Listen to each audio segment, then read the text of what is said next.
法中有个根本的原理原则，就是心、佛、众生三无差别。通俗的说，也就是你的心和佛和天下一切万事万物，这三者在本性上根本就没有一点差别，它们完全是一回事，它们是一个整体，不可以分开的。这种极为高深难懂的说法，谁能理解和相信呢？天下万物，他是他，我是我，猪是猪，飞机是飞机，怎么可能是一个呢？但是现在科学家们再一次研究证明，事实确实如此。杰弗利·萨丁诺夫，哈佛大学心理学讲师，耶鲁大学物理学讲师。It's one wave function, so it's one particle. I'm not sure that people's jaw would drop about it because I don't think people really believe it. And I don't mean that people say, oh, you're lying, or, oh, the scientists are confused. I think it is so mysterious that you can't even understand how amazing it is. One particle in 3,000 different locations. Now, if you were to weigh one of them, would it weigh 1/3,000th? Well, you can't weigh one of them. Why? Because it's one particle. It's one indivisible particle. But if it's in different locations, can't you put a scale under one? No, it's inseparable. It's not this is the tricky conceptual part that it's not 3,000 separate parts. Even though it looks that way.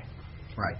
You can look at it, and I mean, you can't actually see the one with 3,000, but you can look at the simpler ones, the ones that are 2 or 3 or 4, and you can see, as I say, if you go onto the web, you'll see photographs of these. You'll see these little dots floating in space, and these are the different parts of one object. They're not separable. It's not 4 different objects or 6 different objects. It's one wave function. It's one object. That's a real brain fart, isn't it? Because when you think about it, you just, wait a minute, no. They're like here, so it's obviously 1, 2, 3. No, you can't pull one away from the others. If you try to pull one away from the others, the entire thing will just disappear. 迪恩·莱丁，原子科学研究所高级科学家。It seems like these two places are absolutely in space, they're separate, and never the twain shall meet. But in fact, it's not true.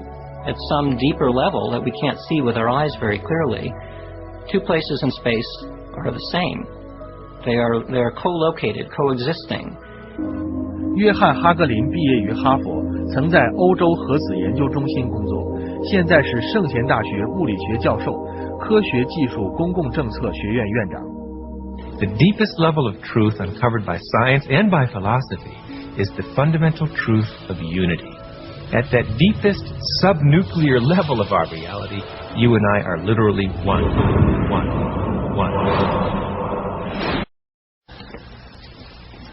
台湾为了搞宗教统战，各路宗教大家和平相处，有的时候上了电视节目啊，不管是佛教，不管是基督教，还是凌云这种妖魔鬼怪的教，也在一起。大家看看李涛，当年叫李涛在华视主持的新闻广场，请来了佛教的星云法师，基督教的周莲华牧师，这就是凌云。大家看在一起啊，就看出来了。这个星云法师呢，看起来啊还是慈眉善目啊，周莲华呢偏有风度。你看看凌云呢，就看到吧，就是个杀猪的啊，这个屠户来了啊，就这凌云啊。我们再看凌云，我刚才给大家看过，他的行程排得那么满，通吃啊，真的能耍。看到没有？在美国，看到没有？美国的总统老布希的太太芭芭拉他在这登坛做法。凌云碰到他的教主了， 1935年生的，跟我里奥同岁，达赖喇嘛，他手势就变成这样子。那严格讲起来，等于这是徒子徒孙，这是真正的妖王之首，就是跟我里奥同岁的达赖。We have before us the opportunity to forge for ourselves and for future generations a new world order, a world where the rule of law, not the law of the jungle, governs the conduct of nations. When we are successful, and we will be, we have a real chance at this new world order, an order in which a credible United Nations can use its peacekeeping role to fulfill the promise and vision of the UN's founders. What is at stake is more than one small country. It is a big idea, a new world order, where diverse nations are drawn together in common cause to achieve the universal aspirations of mankind: peace and security, freedom, and the rule of law. Out of these troubled times, Good to have you. Let me ask some questions about faith, which is a tough subject to talk about. Do we all worship the same God, Christian and Muslim? I think we do. We have different routes of getting to the Almighty. Do Christians and non-Christians and Muslims go to heaven, in your mind? Yes, we do. We have different routes of getting there. The Vatican and the Roman Catholic Church. Its Pope is currently leading the greatest ecumenical movement in history in order to unite all religions under Rome's leadership. In 1986, Pope John Paul II gathered in Assisi, Italy, the leaders of the world's major religions to pray for peace. There were snake worshippers, fire worshippers, spiritists, animists, Buddhists, Muslims, Hindus, North American witch doctors. I watched in astonishment as they walked to the microphone to pray. The Pope said they were all praying to the same God, and that their prayers were creating a spiritual energy that was bringing about a new climate for peace. John Paul II allowed his good friend the Dalai Lama to put the Buddha on the altar in St. Peter's Church in Assisi, and with his monks to have a Buddhist worship ceremony there while Shintoists chanted and rang their bells outside.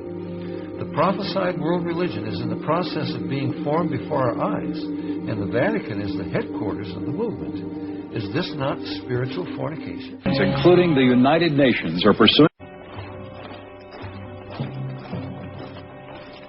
The week-long rally was orchestrated to sweep people up in a spectacle of sheer power.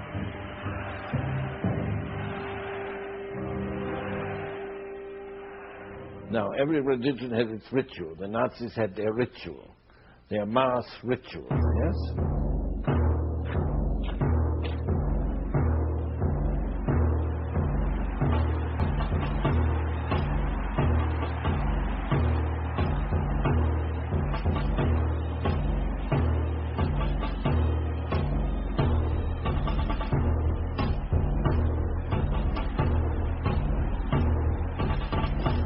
What did it give to people, these mass meetings? When the merchant leaves his lonely shop and joins in the crowd in action, then he feels one, and he's happy, one with the others, and he's happy. He's lost his loneliness. Oh, it was great to go to a rally. All the uniforms, and there was an electric atmosphere already before it all started.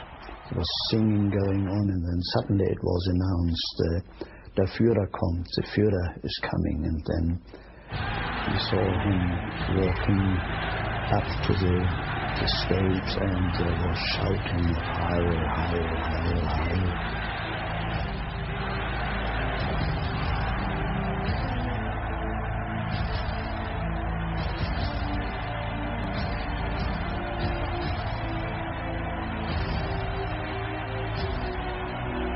As the Nazi frenzy swept Germany, Hitler made clear what he expected from the nation.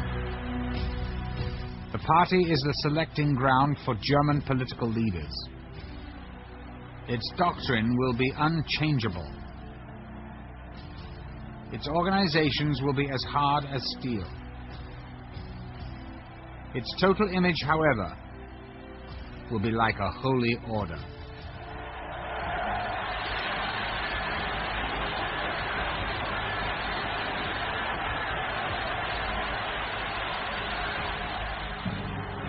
The Nazi mass rallies were carefully orchestrated and built to an overwhelming emotional picture that evoked a religious fervor.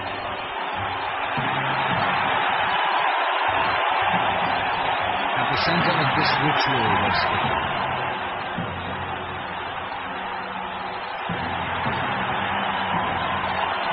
Everything was constructed to make Hitler look like divinity. The Messiah.